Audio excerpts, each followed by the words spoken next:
बाजारामध्ये कोथिंबीर स्वस्त झाली की घरोघरी कोथिंबीर वडी ही बनवली जाते. एकदा तरी ही कोथिंबीर वडी नक्की करून पहा. अगदी मस्त खुसखुशीत होते आणि या इथे आपण बेसन पीठ किंवा कोणत्याही डाळीचा वापर न करता अगदी मस्त कमी तेलकट आणि खुसखुशीत तयार होते. शिवाय वरून कुरकुरीत होते आणि आतमधून अगदी मऊसूत खुसखुशीत तयार होते. बनवायला अगदी सोपे आहे, त्यामुळे व्हिडिओ शेवटपर्यंत नक्की पहा. तुमचं सगळ्यांचं वैशाली किचनमध्ये मनापासून खूप खूप स्वागत. कोथिंबीर वडी बनवण्यासाठी इथे मी एक जुडी कोथिंबीर घेतलेली आहे. हिचा फक्त आपल्याला पानांचा वापर करायचा आहे, देठांचा अजिबात नाही. सुरुवातीला ही कोथिंबीर छान निवडून घ्यायची आणि नंतर छान स्वच्छ धुवून मग चिरून घ्यायची आहे. कोथिंबीरच्या वडीमध्ये घालण्यासाठी आपण आता या इथे छोटंसं वाटण तयार करून घेणार आहोत. तर सुरुवातीला 5-6 मिरच्या, 1 इंच आलं आणि 10-12 लसणाच्या पाकळ्या हे आपल्याला छान मस्त बारीक करून घ्यायचं आहे. वाटण छान बारीक झालेलं आहे, ते लगेचच आपण आता या कोथिंबीरमध्ये घालून घेणार आहोत. या इथे कोथिंबीरीचं प्रमाण तुम्ही कमी अधिक करू शकता. जास्त प्रमाणात बनवायचे असले तरी या पद्धतीने अगदी सहज बनवू शकता. कोथिंबीरीच्या वडीसाठी शक्यतो हिरव्या मिरचीचाच वापर करा, पण हिरव्या मिरचीचा वापर करताना तुमच्या आवडीनुसार कमी अधिक प्रमाण मिरचीचं घेऊ शकता.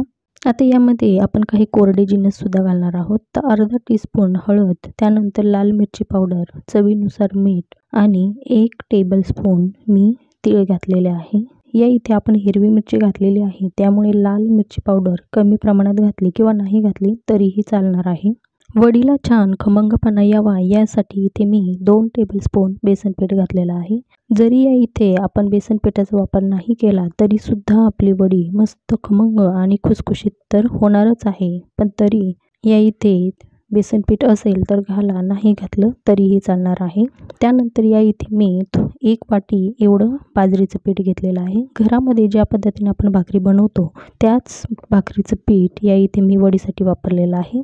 आता हे पीठ आपल्याला घालताना कोथिंबीरीचा अंदाज घेऊन थोडं थोडं पीठ असं घालायचं आहे. या इथे आपल्याला जास्त पिठाचा वापर करायचा नाही, कारण जास्त पिठाचा वापर केला तर ही वडी अगदी कडक होऊ शकते. म्हणून खुसखुशीत होण्यासाठी शक्य होईल तेवढं कमी पिठाचाच वापर आपल्याला या इथे करायचा आहे. तर साधारणतः मला इथे 1 वाटी म्हणजे 100 ग्रॅम एवढं पीठ लागलेलं आहे. नेहमी आपण बेसन पीठ वापरून अशा पद्धतीने कोथिंबीर वडी बनवतो, पण आज काहीतरी वेगळं आणि चवीला सुद्धा काहीतरी भन्नाट म्हणून या पद्धतीने ही कोथिंबीर वडी बनवलेली आहे. पूर्वी बऱ्याच वेळा घरामध्ये बेसन पीठ नसतं आणि मग अशा वेळी आपली आजी पणजी अशा बाजरीच्या पिठाचा वापर करून अशा पद्धतीने कोथिंबीर वडी बनवायची. तुमच्याकडे अशा पद्धतीने कधी कोथिंबीर वडी बनवलेली आहे का, ते मला कमेंट करून नक्की सांगा. आता या कोथिंबीरमध्ये आपल्याला थोडं थोडं पाणी घालून हे पीठ भिजवून घ्यायचं आहे. बऱ्याच वेळा कोथिंबीरमध्ये मॉइश्चर असतं आणि त्यामुळे पटकन हे पीठ ओलं होतं. म्हणून शक्य होईल तेवढं कमी पाण्याचाच आपल्याला इथे वापर करायचा आहे. एकदम पाणी न घालता थोडं थोडं पाणी घेतलं तर आपल्याला त्या पिठाचा आणि कोथिंबीरीचा अंदाज येतो. नेहमी बेसन पिठाची वडी बनवण्यापेक्षा या पद्धतीने वेगळ्या पद्धतीने बनवली तर घरातलेही खुश होतील आणि तोंडालाही एक प्रकारची चव येते.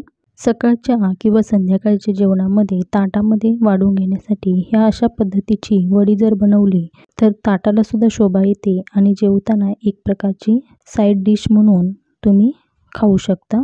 या इथे पीठ आपलं छान भिजवून झालेलं आहे. आता थोडासा तेलाचा हात घ्यायचा आणि हा गोळा मळून घ्यायचा. असं केल्यामुळे तेलामुळे या पिठाला आणि या कोथिंबीरीला चमकसुद्धा येते आणि वडीसुद्धा मस्त खुसखुशीत तयार होते. या इथे आपलं पीठ छान भिजवून तयार आहे. तर आपण ही वडी वाफवून घेणार आहोत. त्यासाठी ताटामध्ये मी चाळण घेतलेली आहे आणि या चाळणीला थोडंसं तेल लावून घ्यायचं आहे, ज्यामुळे आपली वडी पटकन निघते. जर घरामध्ये अशा पद्धतीचे चाळण नसेल तर तुम्ही ही वडी ताटामध्ये सुद्धा सेट करू शकता. ताटामध्ये सुद्धा छान वाफवली जाते. चाळणीला तेल छान प्रकारे लावून झालेलं आहे आणि त्यानंतर हे बॅटर आपल्याला चाळणीमध्ये अशा पद्धतीने थापून घ्यायचं आहे. अशा पद्धतीने थापून घेतल्यानंतर वडी आपली एकसारखी सेट होते. वडी थापत असताना बऱ्याच वेळा पीठ हे हाताला चिकटलं जातं, तर असं होऊ नये म्हणून तेलाचा किंवा पाण्याचा हात घ्यायचा आणि मग अशा पद्धतीने ही वडी थापून घ्यायची. त्यामुळे वडी छान एकसारखी सेट होते. वडी छान सेट झाली की त्यानंतर 1 टेबलस्पून मी एवढे तीळ घातलेले आहे आणि ते तीळ पुन्हा अशा पद्धतीने थापून घेतलेले आहे. या इथे गार्निशिंग म्हणून मी इथे तिळाचा वापर केलेला आहे. जर तुम्हाला नसेल घालायची तरीही चालणार आहे, पण तीळ लावल्यामुळे वडी मस्त दिसायलाही छान दिसते आणि खाताना सुद्धा छान वाटतो. आता या इथे पुन्हा एकदा तेलाचा हात घेऊन या पद्धतीने मी हे तीळ आणि वडी दाबून घेतलेलं आहे. असं केल्यामुळे आपली वडी शिजल्यानंतर वरच्या बाजूनी कोरडी पडत नाही. आता वडी थापून झाल्यानंतर ती आपल्याला वाफवून घ्यायची आहे. तर जाड बुडाचं पातेलं घेऊन त्यामध्ये पाणी घालून मग त्यावर ही चाळण ठेवायची आहे आणि वरच्या बाजूने पुन्हा एकदा झाकण ठेवायचं आहे. असं केल्यामुळे आपली वडी छान वाफवली जाते. ही वडी कमीत कमी आपल्याला 10 ते 15 मिनटं छान वाफवून घ्यायची आहे. 10-15 मिनटानंतर आपण त्यामध्ये चाकू घालून पाहणार आहोत. तर आपला अगदी चाकू कोरडा निघतो, म्हणजे आपली या इथे वडी छान शिजलेली आहे. वडी वाफायला ठेवल्यानंतर तिला आपल्याला अजिबात 10 ते 15 मिनटं मध्ये न उघडून पाहता ती छान वाफवून द्यायची आहे. त्यामुळे आपली वडी छान खुसखुशीत होते. आता या इथे वडीचे काप करून घ्यायचे आहे. तुम्हाला पाहिजे त्या पद्धतीने तुम्ही ती कट करू शकता. आता या इथे मी शक्यतो चौकोनी कट करणार आहे. हव्या त्या आकाराची कट तुम्ही वडीला देऊ शकता. या वडीमध्ये आपण बाजरीचं पीठ वापरलेलं आहे, त्यामुळे ही वडी शक्यतो थंडीच्या दिवसात किंवा पावसाळ्यात या वडीचं सेवन करावं, कारण ही बाजरी जी आहे ती उष्णवर्धक आहे. त्यामुळे शक्यतो आपल्याला शरीराला जेव्हा उष्णतेची गरज असते त्यावेळेस ही वडी अगदी आपल्या शरीरासाठी पोषक आहे. म्हणून ह्या अशा वड्या थंडीच्या दिवसातच चवदार लागतात. बाजरीचे कोणतेही पदार्थ असो ते थंडीच्या दिवसातच खावेत. तुम्ही इथे पाहू शकता आपल्या वड्या अगदी सहज निघल्या जातात. या वड्या इथे आपल्या छान शिजल्यामुळे अजिबात त्यांचा आकार बदलत नाही किंवा काढायला सुद्धा त्रास होत नाही. अगदी हलक्या हाताने त्या सहज निघल्या जातात. वडी जर पाहताल तर अगदी मस्त चौकोनी आणि चारही बाजूनी पाहताल तर अगदी मस्त खुसखुशीत दिसते. वड्या काढताना तर तुमच्या लक्षात आलेलंच असेल आणि वडी बघितल्यानंतर सुद्धा तुमच्या लक्षात आले असेल की वडी किती मस्त खुसखुशीत झालेली आहे. अगदी बनवायला साधी सोपी पद्धत आहे, जास्त वेळही लागत नाही. आता या वड्या आपल्याला शालो फ्राय करून घ्यायच्या आहे. त्यामुळे पॅनमध्ये मी कमीत कमी 4-5 चमचे तेल घातलेलं आहे. बऱ्याच वेळा काही लोकांना तेलकट आवडत नाही, तर त्यांच्यासाठी ही पद्धत अगदी सोपी आहे. कमी तेलामध्ये या वड्या तुम्ही शालो फ्राय करू शकता किंवा बरेच वेळा तुम्ही या वड्या डीप फ्रायसुद्धा करू शकता. पण या वड्या इथे इतक्या खुसखुशीत झालेल्या आहे की डीप फ्राय करण्यापेक्षा शालो फ्राय केला तर त्या आणखीनच कुरकुरीत होतात. सुरुवातीला या पॅनमध्ये जेवढ्या वड्या बसतील तेवढ्या वड्या आपल्याला परतून घ्यायच्या आहेत. या वड्या परतत असताना गॅस आपल्याला अगदी लो मिडियमवर ठेवायचा आहे. लो मिडियमवर ठेवल्यामुळे या वड्या आतपर्यंत मस्त खुसखुशीत तयार होतात.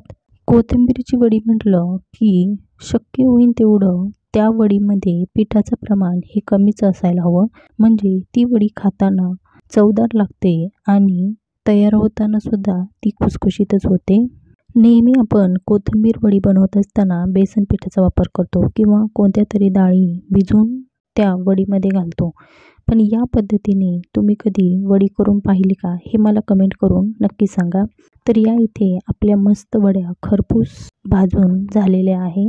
वड्या अगदी मस्त वरच्या बाजूने कुरकुरीत झालेल्या आहेत आणि आतमध्ये मस्त खरपूस तयार झालेल्या आहे. आजची ही रेसिपी तुम्हाला कशी वाटली ती नक्की कमेंट करून सांगा. त्यानंतर ही रेसिपी या अगोदर तुम्हाला या पद्धतीने माहिती होती का तेही सांगा आणि चॅनलवर नवीन असाल तर नक्की चॅनलला सबस्क्राईब करा. पुन्हा भेटूया अशी छानशी रेसिपी घेऊन. तोपर्यंत धन्यवाद.